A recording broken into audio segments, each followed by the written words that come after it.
Good morning, y'all. Thank you so much for tuning into our final episode of Blab and Gab. But it is not all sad because today we're drinking whiskey, y'all. My favorite, absolute favorite thing. So today I'm very happy to have on my bar manager from Old Hickory Whiskey Bar. This is Jeffrey Knott. Good morning. And today we're going to go ahead and jump right into making cocktails because we're making 3 awesome cocktails for y'all. So let's go ahead and talk about the first one that you brought for us today. The first one that we're doing is going to be called the French Knott. It's a French 75 variation.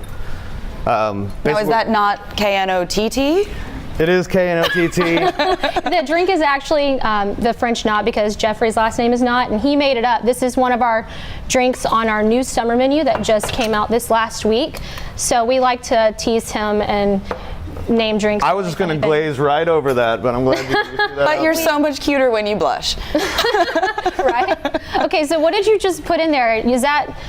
That was our house infused forged gin. We house infuse it with dried apples, so it takes the flavor pretty quickly. Lemon juice and simple syrup. Everything that we can do in-house, we do. I'm gonna back up because I know his shake and it's rather wild. Shake this way, it's fine. Perfect. Because we all are all about quality ingredients. When you do craft cocktailing, as you guys watched last week with Cat Bolster on, he feels the exact same way that we do. Quality ingredients make a quality cocktail. Yeah, quality and fresh is always good. Mm-hmm. So there's no whiskey in this? No whiskey in this. Wanted to do this one because it's going to emphasize the fact that we do stuff other than whiskey, because that is the biggest question we always get is, do y'all just do whiskey? And that is not even remotely true. So what's that you just added? This is Vera Vino Verde, which is a sparkling rosé.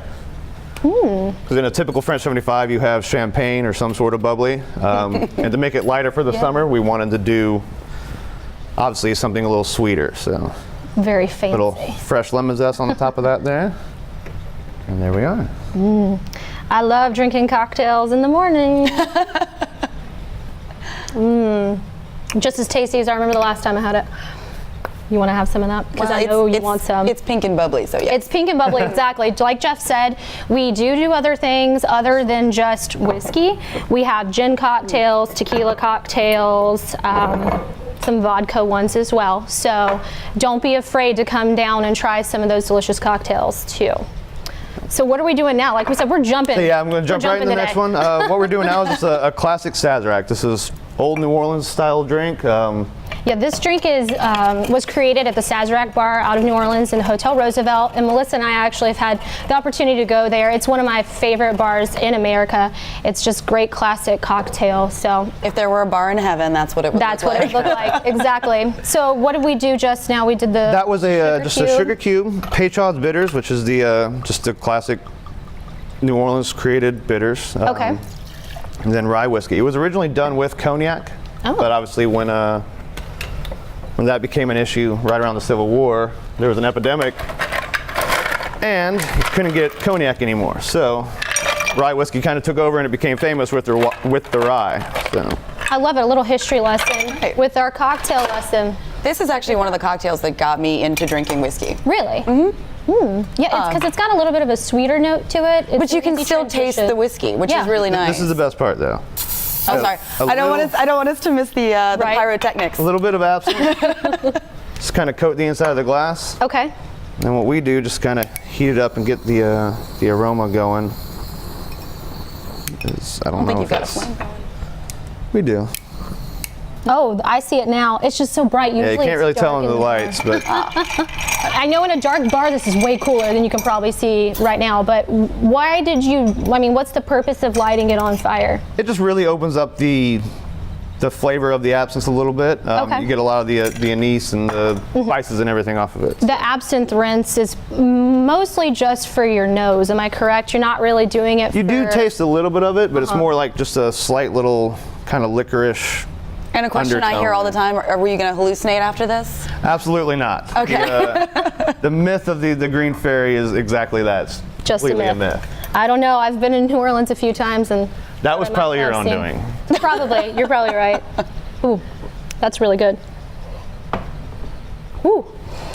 Good morning. Okay. Good morning. That won't wake you up. I don't know what will. Yeah, that's delicious though. Not too. I mean, I know I just acted like it was the strongest drink ever. It's just because it's probably 11 o'clock in the morning, but it's a great sweeter end of a cocktail. Really good. Love it. Last one's going to be our house specialty.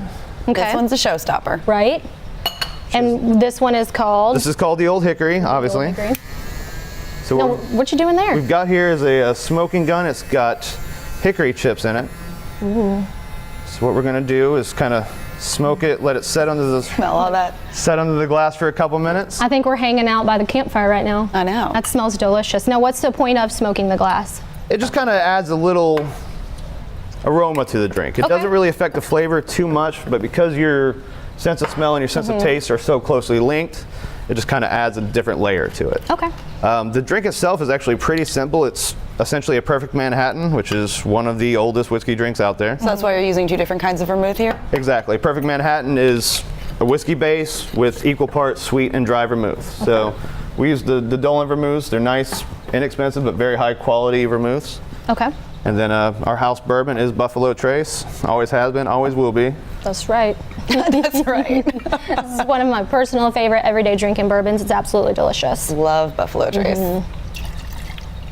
Now that's a fancy glass you have here. I know a lot of people aren't familiar with classic cocktails, so why do you use this kind of method versus, you were shaking earlier, now we're stirring? Exactly. Basically, shaking is going to break up the ice a lot faster. It's going to dilute the drink a lot quicker, so you're going to get a lot more water into it. Through stirring, a good 20-second stir is not going to dilute as much as a good 8-second shake would. So something you don't want to water down the drink too much is always nice to stir. And anytime you have just spirit base, it's always good to stir. Anytime you have juice or syrups or anything like that, you're really going to want to shake it because you really got to mix it in. So James Bond has been doing it wrong all these years? I will never tell James Bond. That's probably a good idea. Final touch is just a couple dashes of Angostura bitters. Okay. You know that stuff behind every bar in the world that's dusty? We use that. So, we get that a lot. I've never seen that used before. So. Now this Manhattan is a pretty basic drink, like Jeff said. It's really simple.